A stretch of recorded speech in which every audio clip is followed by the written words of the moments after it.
It was another good half hour before the train slowed a bit and we were thinking seriously about jumping, but we decided it was still going too fast. We lucked out again because the train was slowing down because it was once again changing directions.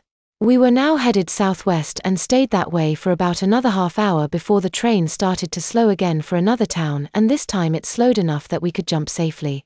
We debated it for all of 20 seconds before we took each other's hand and leapt from the train. The gravel along the train tracks did nothing to soften the impact. We hit hard, began to roll down the hill, and only came to a stop when we reached the bottom of the embankment. "You all right?" Meek asked. "No. I think I broke my butt." I moaned in pain. "Yeah, well, I jammed my elbow," Meek said. "You hurt?" I asked. "I'll live." He grunted. "I got another problem though," I hummed worriedly. Meek turned to me with a worried look on his face.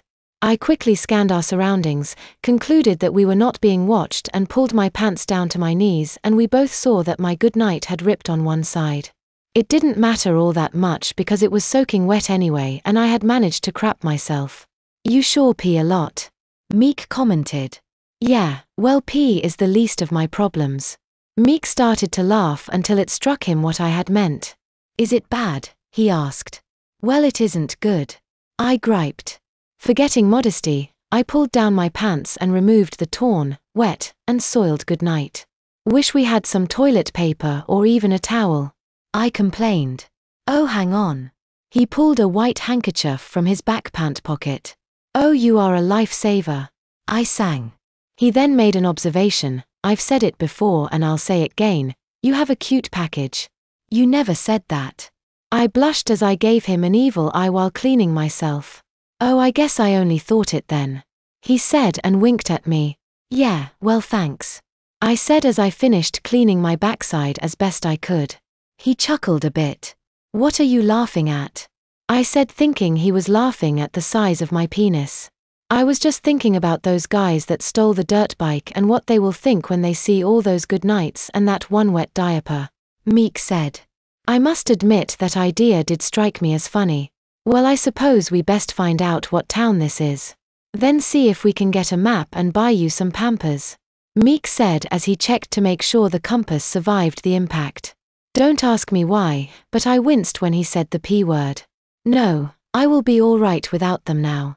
I didn't need them in the daytime before we moved here, I mean to Maine."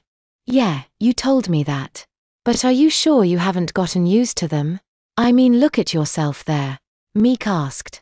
I shrugged and did up my pants as Meek re-pocketed the compass and actually picked up my wet and soiled goodnight and began to roll it up into a fancy little ball. We began to walk and soon came upon one of those big green trash dumpsters, which we deposited the goodnight into. It didn't take us long to find out we were in one of the towns we had planned to stop at on our journey, Punxsutawney, Pennsylvania, which had been made famous by a movie about Groundhog Day. We walked into the first convenience store we came to, picked up some sodas, a USA map, and a package of hot dogs and hot dog buns. The young lady behind the counter was happy to double bag our stuff for us.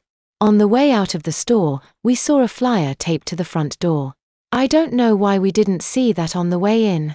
The flyer had both Meek's and my picture on it with a $200,000 reward for information. Granted, it was a photocopy, but it still looked like us. "Come on, we better get going," Meek said. Those flyers were all over town and we were worried we'd be recognized, so we headed back to the tracks, got out the map, and tried to figure out on it which way to go. "I think we should try to get on another train. See here, it just goes on and on and on," Meek suggested. "Yeah, well, what if we aren't so lucky and end up on a train that is going to Florida?" I asked. "How much money do we have left?" he asked. "A little more than $80. Why?" "No, that won't work," he said. "What won't work?" I asked. I was thinking we could buy a bicycle. And I suppose I'd have to ride all the way to California on the handlebars. I mocked. "Thanks, but no thanks." We started walking down the tracks talking and trying to come up with an idea when we spotted a pickup truck sitting in front of a gas station with Arizona license plates. "Wanna ask whoever owns that truck if they would give us a ride?" I suggested. "What if he's a crazed killer?" Meek asked. I countered with, What if he is a she? Meek made a face like he was just sucking on a lemon. What? Just because you like boys doesn't mean girls are gross. I said. Huh? No, look. He said and was pointing to a shiny black car parked on the other side of the pickup. It had out-of-state plates as well, from Maine. Oh crud! I exclaimed, and we both got down low behind some tall grass and a bush. I never saw that car before, so it ain't my grandfather. I said. I have, that is my mom's car. Meek said with this worried rattle to his voice. We're so dead. I groaned.